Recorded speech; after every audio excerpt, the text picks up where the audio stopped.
ሰላም ሰላም አድማጮቻችን እንዴት ናችሁ? ዛሬ የምንመለከተው የዩሮፓ ሊግ ፍጻሜን ይሆናል። አንድምታው እንዴት ያለ ነው የሚለውን እንመለከትና በተለይ ደግሞ ለማንቸስተር ዩናይትድ ምን አይነት ትርጉም ያለው የሚለውን እንዳስሳለን። የብሩኖ ፈርናንዴዝንም የማንቸስተር ዩናይትድ ጉዞ እናነሳለን። ብሩኖ ፈርናንዴዝ በቶተናም የሚፈለግ የነበረ ቶተናምን ሊቀላቀል ከጫፍ ደርሶ የነበረ ነገር ግን በመጨረሻ ወደ ቀያይ ሰይጣናቱ ቤት ያመራ ተጫዋች ነው እና ይህንንም እንመለከተዋለን።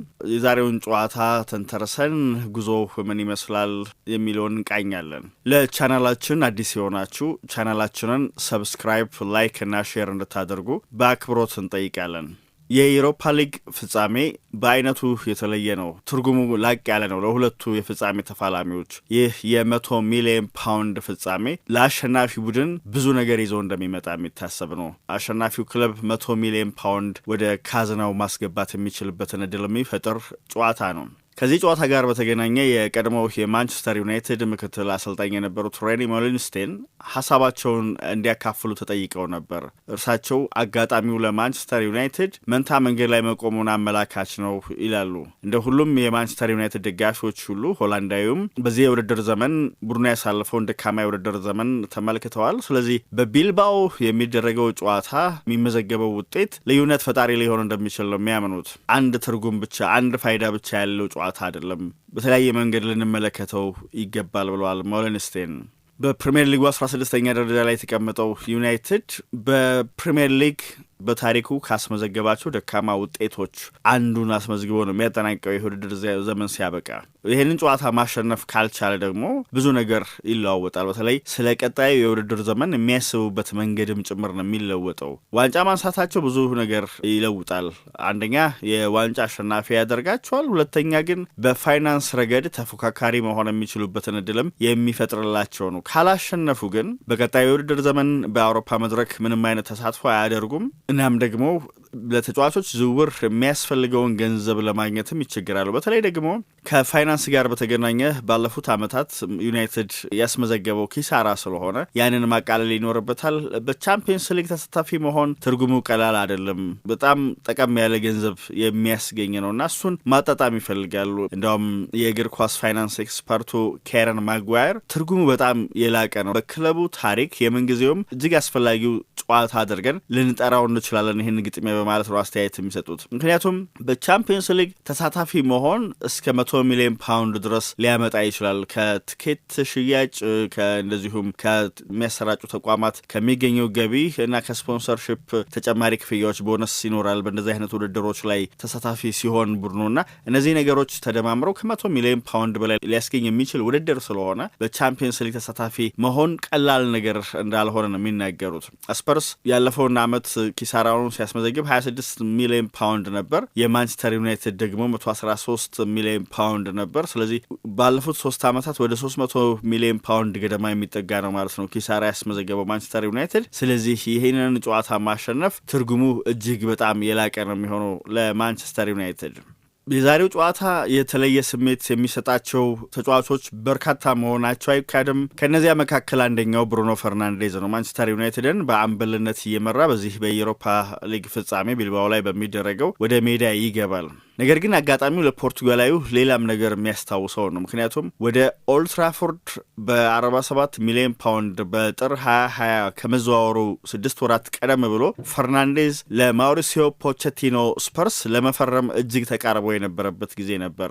እንዲያውም ከቶተናም ጋር ያደረገው ድርድር ረዥም ርቀት የተጓዘ ነበር። ወደ ቶተናም መጥተው ወኪሎቹ ጭምር በቶተናም ያለውን እያንዳንዱን ዝርዝር ጉዳይ ተመልክተው ነበር ምን እንደሚጠብቀው እና በዚያ በተመለከቱት ጥቃቅን የሚመስሉ ነገር ግን ዝርዝር ጉዳዮች ተማርከው ነበር። ሌላው ቀርቶ የተጫዋቾች መኝታ ክፍሎች እንኳን የተዋቡበትን መንገድ መመልከት ያስገርማል። ተጫዋቾቹ በቤታቸው የሚጠቀሙበትን አይነት አልጋ እንደዚሁም ቀለማቶቹን ብዙ ነገሮች ተመሳሳይ እንዲሆኑ ነው የሚደረገውና ምንም አይነት ከቤት የመራቅ ስሜት እንዳይፈጠርባቸው ለማድረግ ጥረት የሚያደርጉበት መንገድ አስገራሚ ነበር። እንደገና ደግሞ መኖሪያቸው አካባቢ ቤታቸው ውስጥ ያሉት አትክልቶችም ጭምር አበቦቹ የራሳቸው የሆነ መዓዛ ነበራቸውና የቤት ያህል እንዲሰማቸው ማድረግ የሚችሉ ከባቢ ነበር ያሳዩት የፈጠሩት። ያንን ተመልክቶ እጅግ ተማርኮ ነበር። ስፖርቲንግም ጥያቄውን ተቀብሎ 2 ሳምንት ገደማ ከቆየ በኋላ ግን የክለብ ቦርድ የሐሳብ ለውጥ አደረገ። የስፖርቲንግ ከፈርናንዴዝ ሽያጭ ከቀረበልን በእጥፍ ሚልቅ ገንዘብ ማግኘት እንችላለን የሚል ሐሳብ ተፈጠረበትና ወደ ቶተናም ሊያደርገው የነበረው ዝውውር ሳይሳካ ቀረ። የዝውውር መስኮቱ ሊዘጋ ሲል ራፊኒያን ለሬን መሸጥ መረጡ። ከዚያ ሽያጭ የተወሰነ ገንዘብ ማግኘትን አስቀደሙና ፈርናንዴዝን እንዲቆይ ያደረጉት። ነገር ግን ፈርናንዴዝ ልቡ ሸፍቶ ነበር ወደ ቶተናም ለመሄድ። በሰሜን ለንደኑ ክለብ የተመለከተው ነገር እጅግ አጓጉቶ ስለነበር፣ ነገር ግን የስፖርቲንጉ ፕሬዚደንት ፍሬዴሪኮ ቫራንዳስ ሁኔታውን አብራርተውለት ለምን ሊሸጡት እንዳልወደዱ ገልጸውለት ነበሩ። ነገር ግን እሱ ወዲያውኑ ነው ፕሬዚደንቱን ሐሳብ ያጣጣለውና በዛ መቆየት እንደማይፈልግ የነገራቸው። ከ6 ወራት በኋላ ከማንቸስተር ዩናይትድ ጋር ስምምነት ላይ ተደርሶ ወደ ማንቸስተር ዩናይትድ የመጣበት አጋጣሚ ተፈጠረ። ምሽት በተቃራኒ የሚገጥመውን ቡድን ቶተናም ሊቀላቀል እጅግ ተቃርቦ የነበረበት እንዳውም ፍላጎትም አድሮበት የነበረበት አጋጣሚ ነበር። ነገር ግን በመጨረሻ የጣፍንታ ጉዳይ ሆኖ ወደ ማንቸስተር ዩናይትድ አመርቷል። አሁን ደግሞ እነዚህ ሁለት ቡድኖች እርስ በርስ በፍጻሜ ተገናኝተዋል። የመጀመሪያ ጨዋታውን በየካቲት 2020 ኦልድ ትራፎርድ ላይ በተደረገ ጨዋታ ነው ያከናወነው። ብሩኖ ፈርናንዴዝ ወልቭስን የገጠሙበት ጨዋታ ነበር። ያ ጨዋታ ያለ ግብ የተጠናቀቀ፣ ግን በዚያ ጨዋታ ላይ ብሩኖ ፈርናንዴዝ እጅግ በጣም ተቸግሮ ነበር። በተቃራኒ የገጠመው ወልቭስን ነው። እናም በወቅቱ በወልቭስ በርከት ያሉ ፖርቱጋላውያን ተጫዋቾች ነበሩ። አንዳንዶቹ ጋር አብሮ የመጫወት እድል ነበረው ፖርቱጋል ሳለ። ነገር ግን በጨዋታው እንቅስቃሴያቸው እጅግ በጣም ከብዶት ነበርና ራሱና የጠየቀው ነገር ነበር። እነሱ የዚህን ያህል በጣም ተሻሽለው ነው?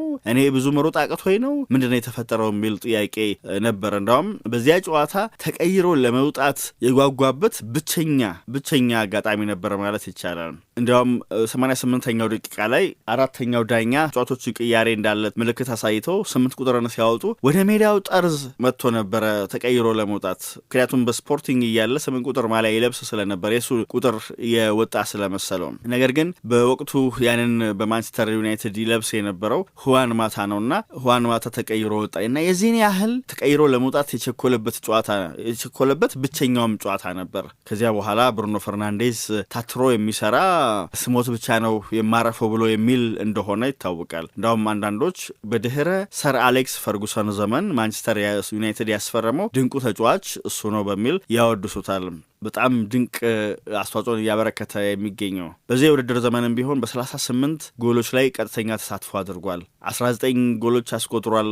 19 ጎል የሆኑ ኳሶች አመቻችቶ አቀብሏል እና በጣም አስገራሚ የሆነ የግል ብቃት ቢያሳይም ያው ቡድኑ እንደ ቡድን ግን ተቸግሮ ነው ያለው። አሁን ከማንቸስተር ዩናይትድ ጋር በአውሮፓ መድረክ ዋንጫ ሊያሳካ የሚችልበት እድል ተፈጥሮለታል። በዛሬው ምሽት ጨዋታ የሩበን አሞሪም ቡድን የልብ ምት ነው ማለት ይቻላል። ልብና ሳምባው ነው ቡድኑ የሚተነፍሰው በሱ በኩል ነው ማለት በድፍረት ይቻላል። አስተዳደጉ ግን የብሩኖ ፈርናንዴዝ እንደዚህ ሁሉ ነገር አልጋ ባልጋ ሆኖለት ያደገ ተጫዋች አልነበረም። በፖርቶ እያለ በልጅነቱ በከተማዋ ውስጥ የሚጓጓዘው በአውቶቡሶች ነበር። የመንጃ ፍቃድ እንኳን የነበረው የቤተሰብ አባል አልነበረውም። በወቅቱ በጣም ምስኪን ከሆነ ቤተሰብ ነበር የተገኘው። ከዚያ በኋላ ግን በሱ ትጋትና ጥረት ብዙ ነገሮች እንዲቀየሩ ሆኗል። በተለይ በፖርቱጋል ውስጥ በ2000 መጨረሻ የኢኮኖሚ ግሽፈት ተከስቶ ብዙዎች ስደትን የመረጡበት ወቅት አባቱ ከፖርቱጋል ወደ ስዊዘርላንድ ለመጓዝ ጭምር ፍላጎት አድሮባቸው ነበር በዛ ያገኙትን ሰርተው ለመኖር። ነገር ግን እሱ በፖርቱጋል የእግር ኳስ ሕይወቱ በጣም በጥሩ መንገድ እየተጓዘ ስለነበረ መሄድን አልፈልግም በሚል መቅረቱ ይታወቃል። ከዚያ በኋላ ወደ ሚድልስብሮ የሚሄድበት እድል ተፈጥሮለት ነበር፣ ወደ እንግሊዝ የሚመጣበት። ያንን አጋጣሚ ሳይቀበለው ቀርቷል። ከዚያ ይልቅ ወደ ጣሊያን ነው ማምራትን የመረጠውና በጣሊያን የተጫዋችነት ዘመኑ ግን ብዙ ነገሮች ተስተካክለውለታል። ወደ ጣሊያን አምርቶ ኖቫራን ነበር የተቀላቀለው። እንደውም የኖቫራው ማራዶና ብለው ቅጽል ስም አውጥተውለት ነበር በዚያ ያሳየው ድንቅ እንቅስቃሴ ስለማረካቸው። እዚያ ዩዲኔዜ፣ ሳምፒዶሪያ ብሎ በኋላም በፖርቱጋል የላቀ ስም የሚሰጠው ተጫዋች ሆኖ በመጨረሻ ወደ ማንቸስተር ዩናይትድ መጣ። ግን ከቶተናም ጋር ሊገናኝ የሚችልበት እድል እንደነበረ የብሩኖ ፈርናንዴዝም ለማስታወስ ነው። ዛሬ ምሽት በአንድ ወቅት ሊቀላቀለው እጅግ በጣም ከጫፍ ደርሶ የነበረውን ቡድን በተቃራኒ ይገጥማል።